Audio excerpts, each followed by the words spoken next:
However, I would like to understand more in detail from you actually, because you come from that background. What is the true difference between these air insulated versus sandwich versus now what is called as track? So if we talk about these three technologies that moreover now dominates the busbar trunking system, name itself suggests you the what can be the technology that is there on this busbar trunking system. When we say it is air insulated, basically there are the conductors R, Y, B, neutral and earth placed at certain gap which has been maintained through air, and in a packaging they has been given.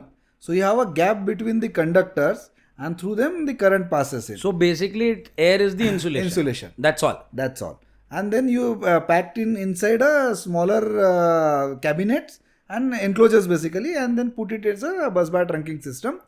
Good part is highly aesthetic product. Bad part is the smaller ratings. You cannot go above 1000 amperes or 1200 amperes. Why? It has a restriction. The gap that has to be maintained between the conductor, the size of then busbar trunking system increases. Okay. So for higher current carrying capacity, we call them as a bus duct, not the air insulated bus trunking system. Okay. So bus duct mainly comes into a picture where you have a high capacity power distribution between transformer to main panels, or between. But what is the difference between the bus duct and an air insulated? So bus duct is basically again placed with the air insulated medium only, but the conductor placed at a higher gaps. So you have a bigger dimension. Bigger of, dimensions, yeah. Ducts okay. has literally bigger dimensions, suitable for a power distribution between major capex equipment, where you have a major space available either in between transformer, main LT panels. That is where the bus ducts comes into a picture.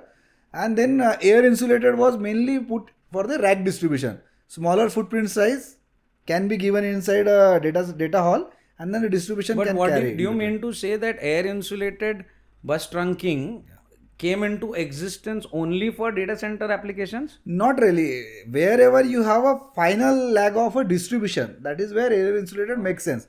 For an example, you have an assembly line for any automobile industry where you have a lot of robots and for which you require a power. So there also air insulated can come into a picture. Smaller footprints, little space available, and you require a aesthetic power distribution.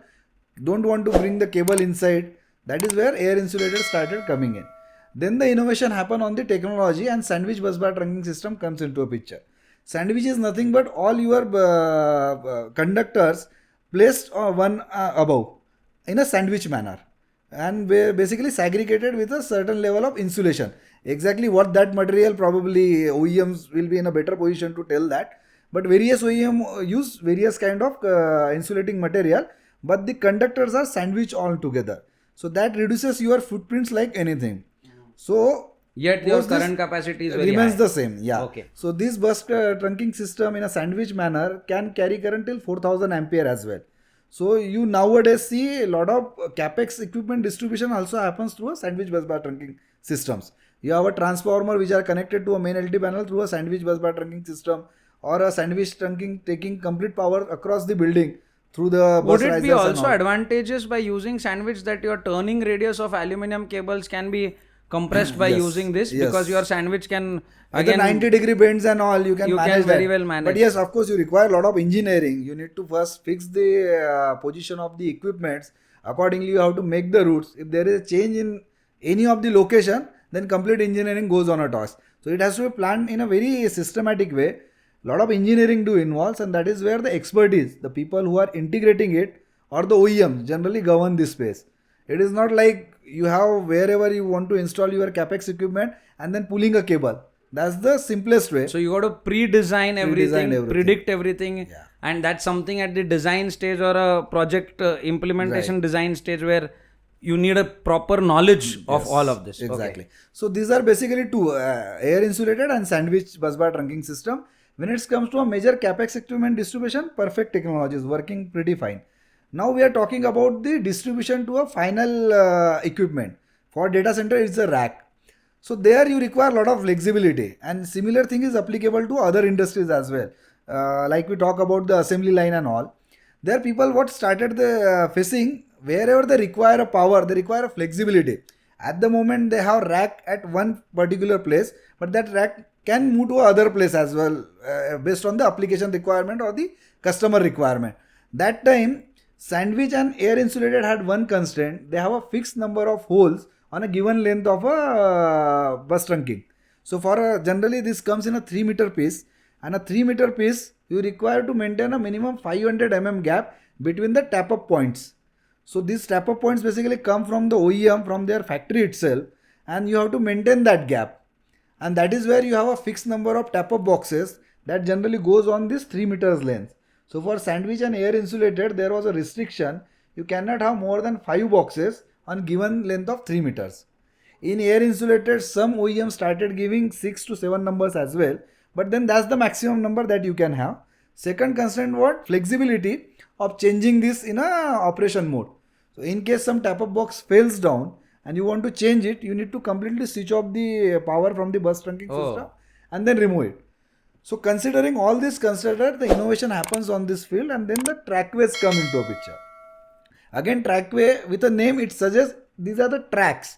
So you have basically conductor mounted in the form of the tracks, RYB phases, and then you have basically this track. Since it's a complete track which is carrying a current, you can mount tap up box anywhere you want on that complete length. So in order to maintain the restriction of 500 meter which was available in a sandwich and the air insulated, that got eliminated.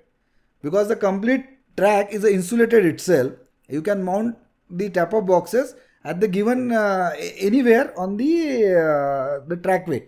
They generally provide a 50 that's the space you have to maintain between the two tap up boxes. And that anyways will be maintained because your tap up box itself will be Exactly. significant. You will inside. require that space. Some basically space will be required to move. Yeah, so tools and those arrangements you require that. So that was the one beauty that was innovated. Second was you can basically hot swap the tap up boxes in an actual working condition as well. So for an example, some socket or the MCB fails inside a tap up box, you can actually remove it during the complete track is working on.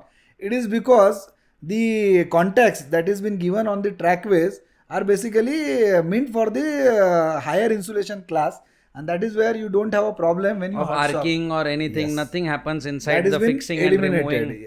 So those flexibilities this trackway has brought in, and now with that flexibility, even if you change your rack position or some workstation position, you can basically mount those tap up boxes at the location which is new for that rack, and that flexibility was cable was offering.